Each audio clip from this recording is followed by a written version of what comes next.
Hey there, future homeowners. Welcome back. If you're new here, I'm Courtney Thornell. Today we're diving into part one of our two-part series on the 8 mistakes first-time homebuyers make.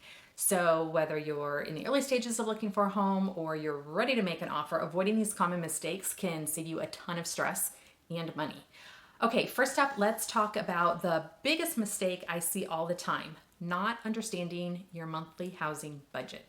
It's super easy to get caught up in the excitement of buying a home, but before you start house hunting, you need to have a clear understanding of what your monthly housing expenses will be. And I'm not just talking about the mortgage payment. That's only one piece of the puzzle. You need to consider all of the additional costs that come with homeownership. This includes property taxes, which can vary widely depending on where you live, and homeowners insurance, which is necessary to protect against your investment. It will be required for the loan. Homeowners insurance can range from $50 per month to hundreds of dollars a month. Also, if your home is part of a homeowners association, you'll have dues to pay as well for that. And let's not forget about maintenance, things like repairs and yard work and just general upkeep. These costs can add up quickly, and they're just as important as your mortgage payment because they're ongoing expenses. So how do you get a handle on this? Call your lender. Don't be shy about asking questions. Your lender can help you break down these costs and give you a better idea of what your monthly expenses will look like, all of your monthly housing expenses. You need to know what those will be at your pre-approved price point. Say that 5 times fast. So you know if it's a price point in your comfort zone. We approve you in part based off of your debt to income ratio, which means how much monthly debt you have currently plus your new housing expenses in relationship to how much your monthly gross income is, basically your income before all those little deductions that you see on your pay stub. I have another video where I go into debt to income, so check it out so you can kind of fully understand how it affects your qualifications, or just feel free to give me a call and we can go over it together. Anyway, if your lender is not reviewing what your monthly payments will be, they're not doing their job. The goal here is for you to be comfortable with your monthly housing payment, not just on paper, but in real life with all your other financial responsibilities in mind. Do you have childcare expenses or tuition costs that we don't know about, that don't show up on your credit report? Or do you just like going out to eat a lot and being involved in social activities and not want to give it up? Make sure you discuss with us what you are comfortable with. I suggest for a month or two prior to looking to buy a home, keeping track of your monthly expenses so you know where your money is going, which will help you set a realistic budget. I have a worksheet that I can send you to keep track of your finances. If you're interested, just send me a message. Okay, so you know what works for you. And if it's not a payment you want to have every month, then we will make adjustments with what you are comfortable with, and we'll base your pre-approval off of that amount. Now, remember, owning a home is a long-term commitment, so it's crucial to set a realistic budget that fits your lifestyle. Trust me, you'll sleep a lot better knowing you've accounted for everything. All right, mistake number 2 ties in with the first one we just covered, which is maxing out your budget. In other words, buying a home at the maximum amount your lender pre-approves you for. It might be tempting to go all in, especially when you fall in love with a house that's right at the top of your budget. But let me tell you why that's not always the best idea. Buying a house at the top of your budget can leave you with very little wiggle room if anything in your financial situation changes. First, life happens. Maybe your car needs repairs, or your washing machine or dryer or dishwasher breaks. You have unexpected medical expenses that come up, or your income changes.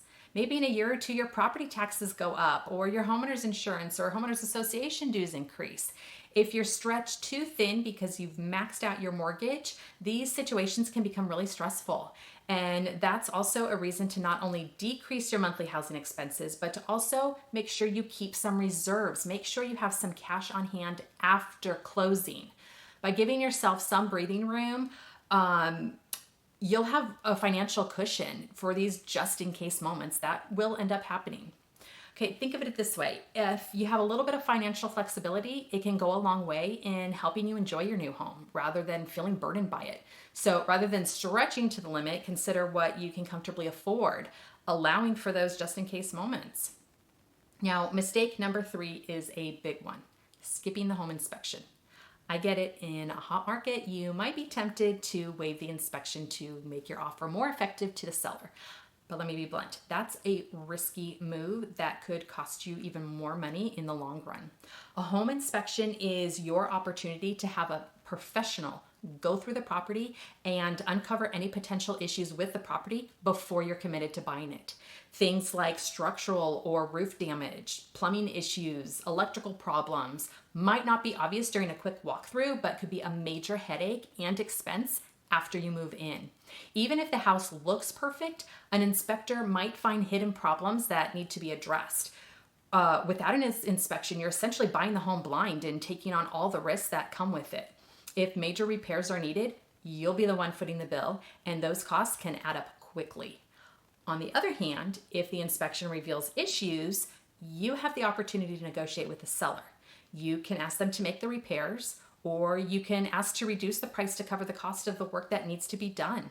And if there are issues, you'll have the chance to at least negotiate with the seller to either fix them or lower the purchase price. Basically, a home inspection is a small investment that can save you from potentially huge financial stresses down the road. Always make sure to include it in your purchase contract. All right, last but not least, mistake number 4, running up your credit balances while you're in the home buying process or in escrow. Hold off on buying new furniture for the home, or putting a vacation on your credit card, or buying a new car until after escrow closes. Running up your credit balance during the home buying process is a mistake that can jeopardize your ability to close on your new home.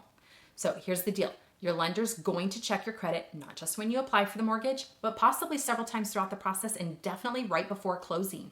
If you run up your credit cards or take on new debt during this time, it can impact your credit score or change the amount you're qualified to borrow. If you suddenly have several hundreds of dollars in new debt every month, this could mean losing out on a better interest rate, or in the worst case scenario, losing your loan approval altogether. It's crucial to keep your credit balances low and avoid opening new lines of credit until after you have closed on your home. Remember, you're so close to home ownership. Don't let something as avoidable as running up your credit balances stop that from happening. All right, that wraps up the first part of our series on the 8 mistakes home buyers make and how to avoid them. Avoiding these 4 mistakes: understanding your monthly housing budget, not maxing out your budget, always getting a home inspection, and keeping your credit in check can make a difference in your home buying experience. So make sure to like, share, and subscribe. I'll see you next week with part 2, where I'll be covering the next 4 mistakes you'll want to avoid. And if you have any questions or need personalized advice, please don't hesitate to reach out. I'm here to help. Thanks for watching, and I'll see you next week.